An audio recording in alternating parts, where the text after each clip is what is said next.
Hi everyone, welcome to the Cookston Crafts Podcast. This is episode number 8 and I am Claire and I live in Aberdeenshire in Scotland where I dye yarn and teach some craft workshops. It's been a wee while since the last one. I just looked back, I couldn't even remember what number we were on, and it looks like it was 5 months ago since the last one. So if you're expecting regular snippets, this maybe isn't the podcast for you. Instead, I try to just hop on here every now and again to chat about all things yarn and keep you up to date with what's going on in the business. So Cookston Crafts has been running for quite a while now, around 8 years, which I can't quite believe. I began teaching workshops and then the yarn became a little bit of an add-on, and then over the last few years that has turned on its head and I now concentrate more heavily on the yarn, but still have the odd workshop. I've really enjoyed having some friends in the workshop recently and they have taught some classes, which has been brilliant, and I would love to do more of that. So today I hope to chat about what's been going on over the last few months, what's been happening within the business, events, treat boxes, projects, that kind of thing, and also chat about what is on my needles at the moment. Quite a few things. I am going to have to rein it in, I think. Otherwise, we could be here for like 3 hours. And I don't have 3 hours to chat, unfortunately. So really, in terms of events, I'm just not long back from Glasgow School of Yarn, which was in October. Such a lovely show. The volunteers are so helpful. Everyone's really friendly. And the Trades Hall itself is such a beautiful building that right in the city centre as well, so if you wanted to get the train there. However, we had really severe weather at the time. Not so much in Glasgow. Glasgow was fine, but kind of the northeast, which is where I'm from, we were hit really badly with severe weather warnings. So we left for Glasgow a day early to get down there in plenty time, and it was a bit of a hellish drive. A journey that would normally take us about 3 hours took us about 5. And then on the way back, we thought that everything would be fine and everything would be passed by then. But the main A90 between Glasgow and Aberdeen was closed. So we had to stay an extra night. Well, we made the most of it. We went out with friends and we had a great time. I go to Glasgow with a friend of mine, Diane, so it was lovely to spend a bit of time with Diane. So once I got up the road from Glasgow, my kids were off for school holidays for a week. Well, they were actually off for 2. I kind of didn't see much of them at all in the first week. But then we spent a few days together and then I got into preparing for the November treat box. So the treat box, they're all sitting here, they're ready. I'm just waiting for one extra treat to arrive over the next, should be today or tomorrow. And then these will all go out. So this month's one is the Kelpies. This beautiful picture of the Kelpies at night, which is down in Falkirk. And I don't know if you can hear that. Usually there is a sweet treat, a drink of some kind, maybe a crafty project, maybe a cosmetic item, and a skein of yarn. I can't show you this one because it is a surprise. It's once every 2 months as well, so it's not too much yarn, I feel. But I did look out a couple of the previous treat box yarns that I probably haven't shared with you since last time.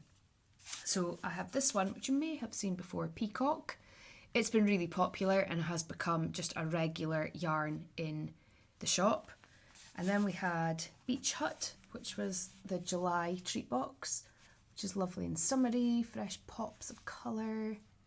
And then most recently, the September one, we had Petunia, just this gorgeous purple with some pale peachy orange and pink pops. So this time it will be the themed on the Kelpies. And although they are pre-order items, I've made loads of them. I have made extras. So they would make a brilliant Christmas present idea. And as soon as those extras are available, I will pop them on the website. As I say, it probably be early next week, I would imagine. But I thought it might be nice. I did a giveaway at the very beginning of this podcast when I first launched it, but I thought I've made plenty this time. I'm going to run another giveaway. So if you'd like to enter, All you need to do is like and comment on the video. It really helps videos be seen. I think consistency would also help, to be perfectly honest with you. If I was to record more of them. But if you like and comment below, I will run a random generator and I will post out, and I will make it worldwide as well. I'm feeling generous today. So I can't guarantee it'll be with you for Christmas, but it might be a nice wee treat in the post for someone. The other really exciting thing that I feel a little bit cringy even asking this, but I was blown away to be nominated for the Craft World Yarn Industry Awards. I'm reading it off a sheet here. So someone has nominated me for the favourite indie dyer brand, which is just, it blows my mind a little bit. I've never really applied for awards.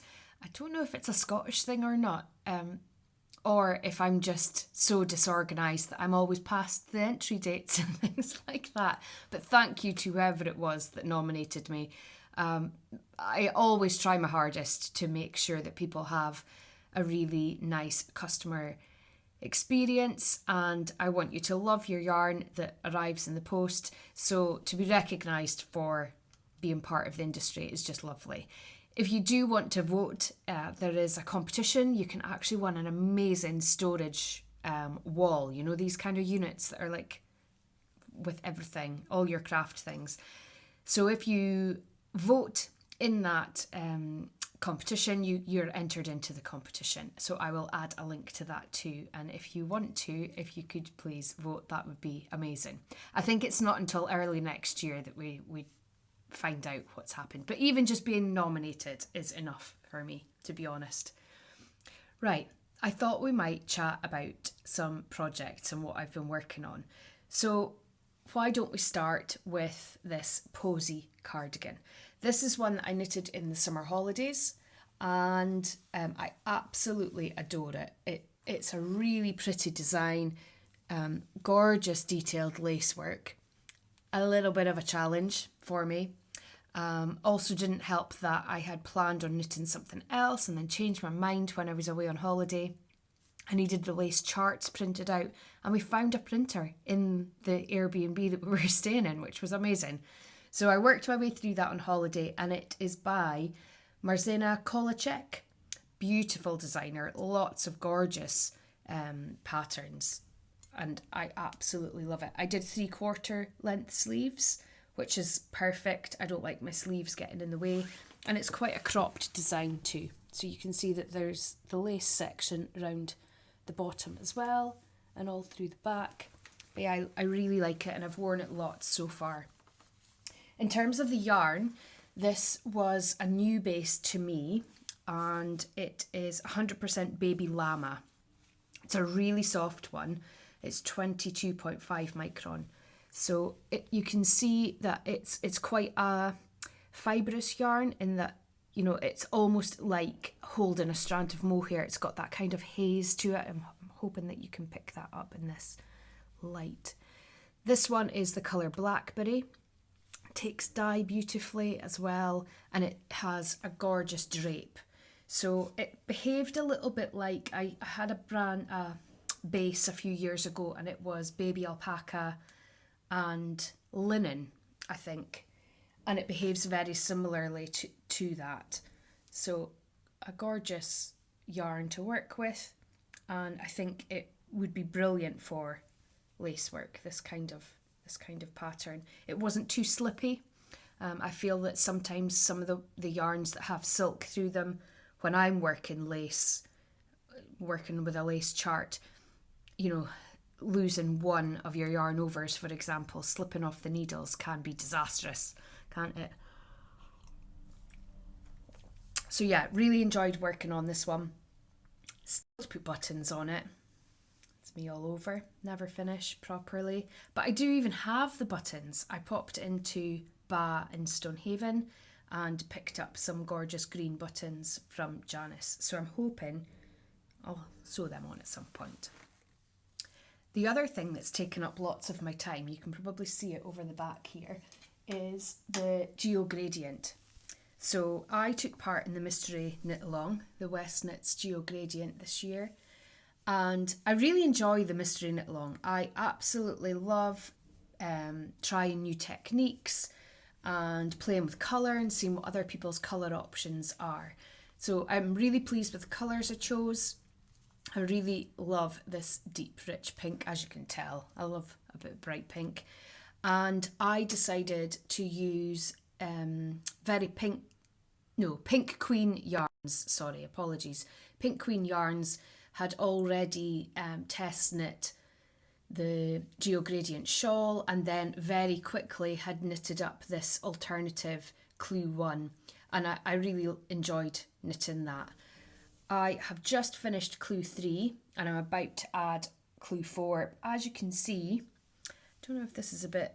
I don't enjoy the weaving Steven. I've said it. I just feel like it's too messy. I don't know. I prefer to weave my ends in with a needle. So it's going to take me a little while, and I thought to myself, have a break, weave in the ends first, and then you won't have so much of a big task on your hands after Clue 4. But also, you know, you get a little distracted, don't you? This is a big project. It's taken up quite a lot of my time. And sometimes you need a little speedy project. So I decided to knit and write up a pattern for a chunky hat. This is the colourway Chocolate Chai, which I've just pulled off the clothes dryer at the moment. I dyed up more of this one because it sold out. So it's a gorgeous, rich kind of brown, and we've got some really deep burgundy red, like blood red almost. I called it Chocolate Chai, and this was one of the new colourways that I brought with me to Glasgow. So I have it on a variety of different bases. It's beautiful on mohair actually. This is the chunky 100% merino, and it's ideal for a hat project. I wanted to see how deep a hat I could get from 100 grams, from just one. So I've got a lovely deep brim that I can flip over, and I think that works really well. The pom-pom, excuse me, on the top is a Trimmets pom-pom, and I've got lots of those in stock too, and it attaches with a little ribbon, so you can remove it if you want to, want a different look to your hat. So I put these together as kits, something that I did last year actually, maybe even the year before, I can't remember. So this is a pre-made kit. This one is the peacock yarn, peacock colourway, which looks amazing on chunky. I paired that with this aqua green pom-pom, and then rather than put the patterns on paper, which always ends up crushed in the bag, I don't think it looks very professional, so I decided to get them printed on little postcards. So the hat pattern is on there, and it's kind of I would say an entry level, so you could do this as a beginner looking to make your first project. So if you can knit and purl, knit in the round, which is not nearly as scary as some would think as beginners, and then you get a nice set of needles. I went for the Zings, and they're fixed circulars as well. I've learned my lesson in the past, you know, for kind of entry level project or kits, you know, you buy cheap needles, but actually all that does is just frustrate people because they're not as good, are they? So I decided to invest a little bit more, get the nice needles, make the whole knitting process a little bit nicer, and I think that makes for a gorgeous Christmas present idea. It comes with this cotton drawstring bag as well, and they're £30. So a nice wee stocking filler idea, I thought.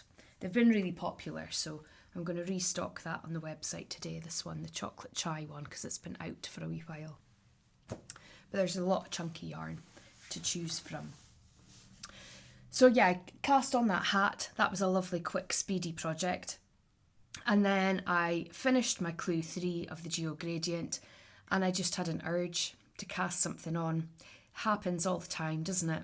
I just wanted something quite simple, I think.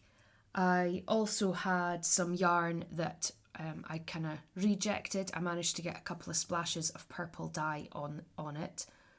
And there's nothing really wrong with it. It's this deep raspberry colour, but it just didn't pass the kind of quality check, if you like.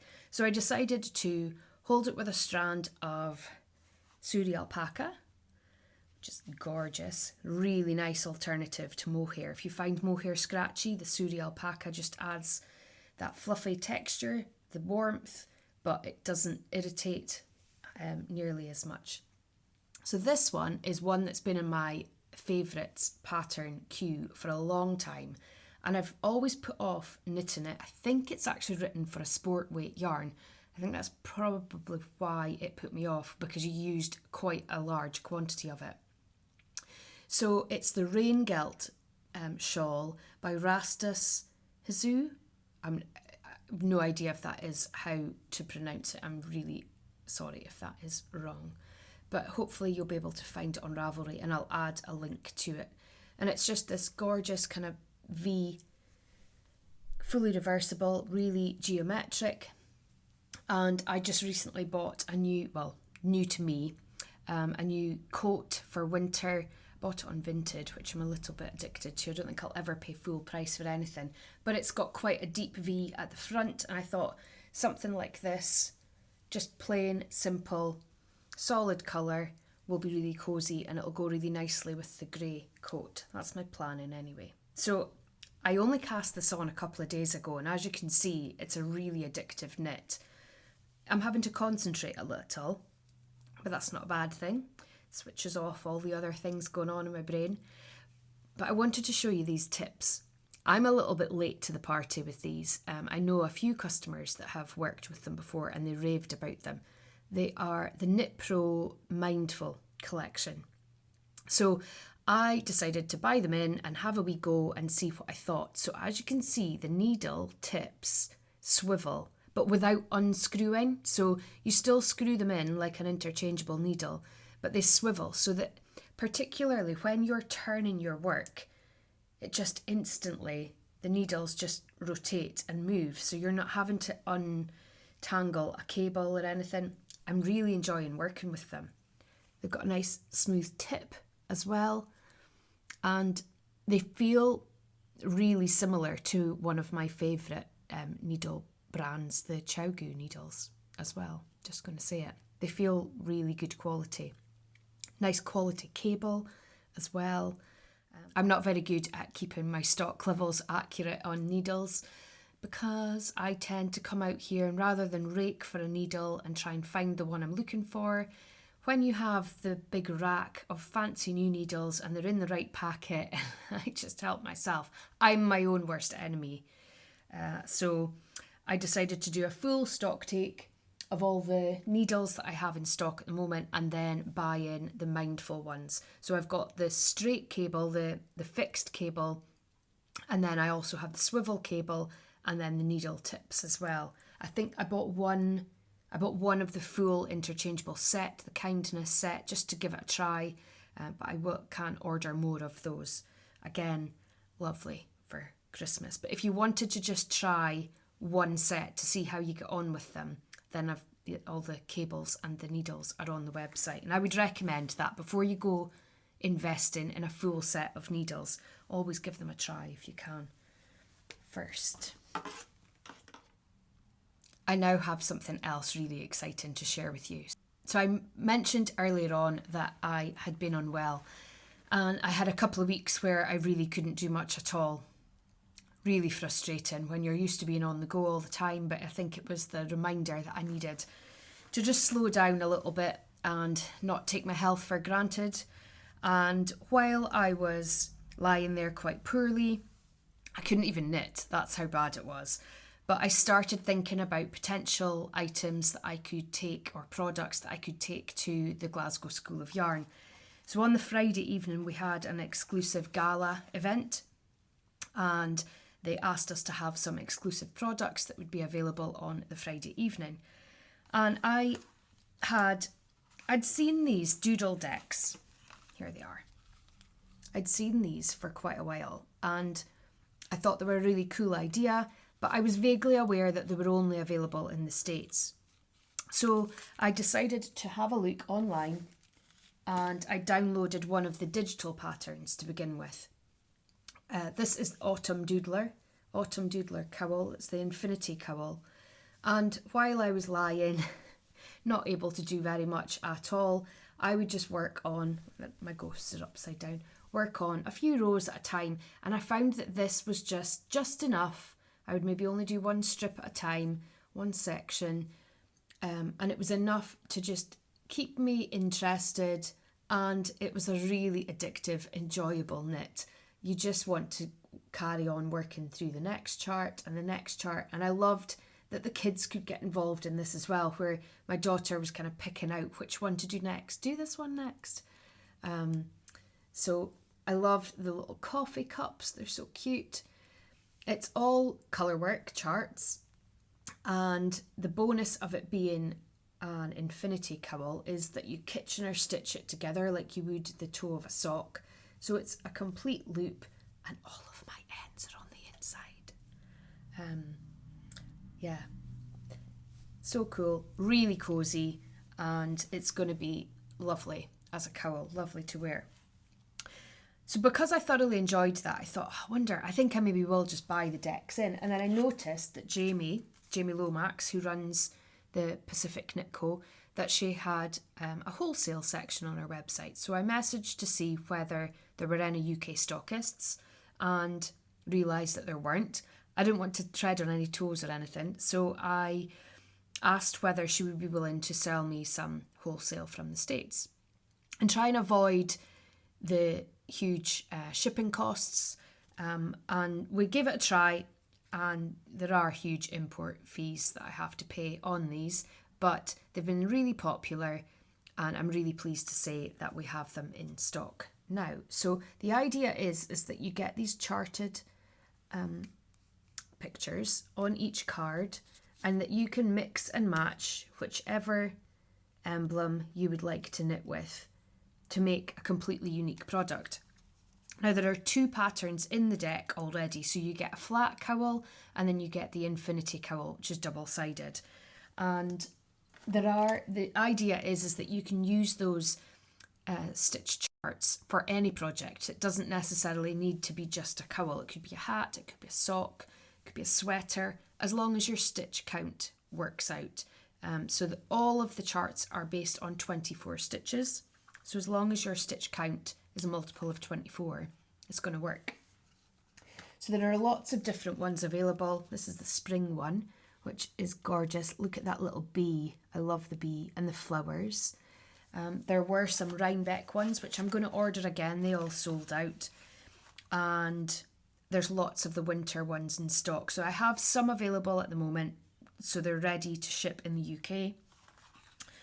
But I will be ordering more, and I hope that these will become a regular product. So to accompany these, I worked on dyeing lots of, this is double knit, by the way. This is a double knit merino nylon, and I worked on dyeing up more minis. So I've got them as kind of pick and mix, and I also have put a few sets together where I feel that certain colours work really nicely together if you don't want to choose your own. But that's been keeping me busy. Who decides to take on like a mini skein project in Advent season? That'll be me.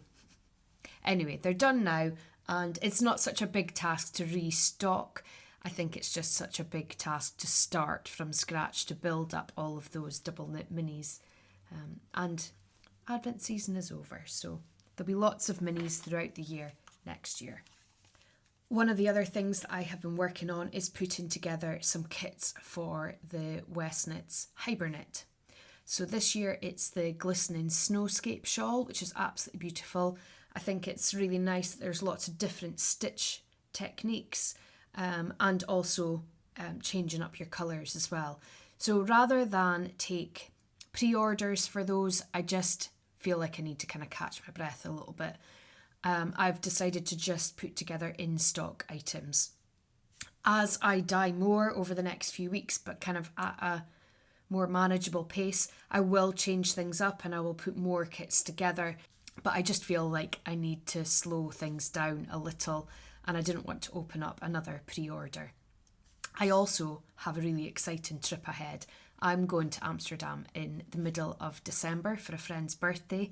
It's given me a goal to finish this Geo Gradient Shawl because you know where I'll want to go. I'd love to visit Stephen and Penelope. And hopefully I'll take lots of pictures and I can share those with you when I come back. The other thing that I wanted to chat to you all about was workshops. I just haven't had the time this year to teach workshops, unfortunately. There's just not enough hours in the day. But what has been lovely is having other people into the workshop to teach. So I recently hosted my friend Janette Budge, who was down from Shetland, and she taught a Fair Isle knitting class and also some steeking as well. I could have listened to Janette. I can listen to Janette all day long. She has such great stories about growing up in Shetland and about the work she does with the Peary Makers.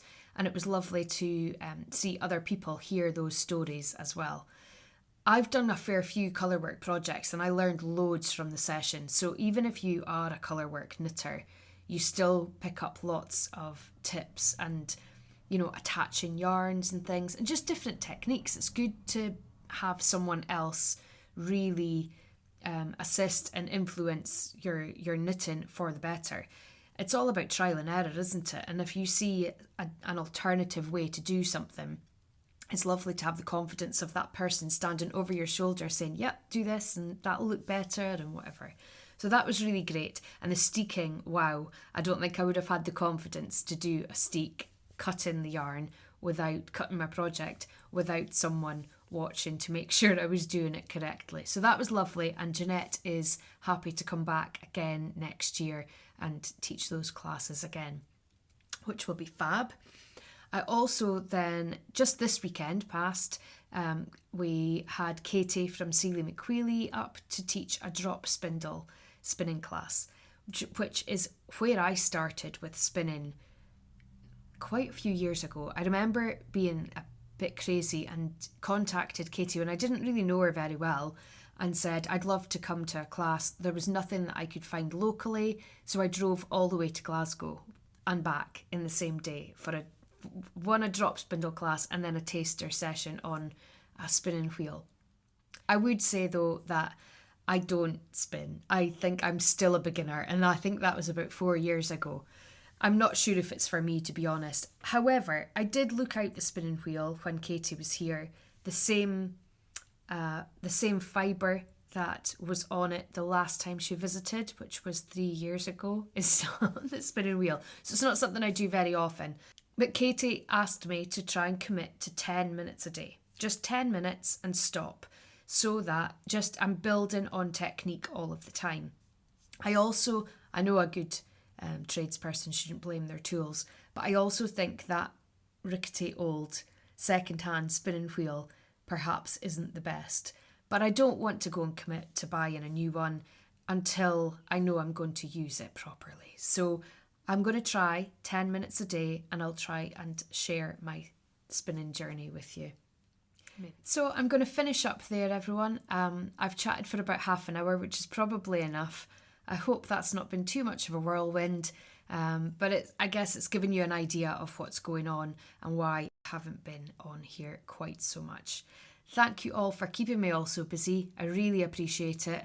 I know that in this current climate, I'm really, really fortunate to have lots of really supportive yarny customers, and it doesn't go unnoticed. So thank you, and make sure that you enter the treat box giveaway, which is just a nice way to kind of give back to you all. So good luck, and I will catch you all again soon.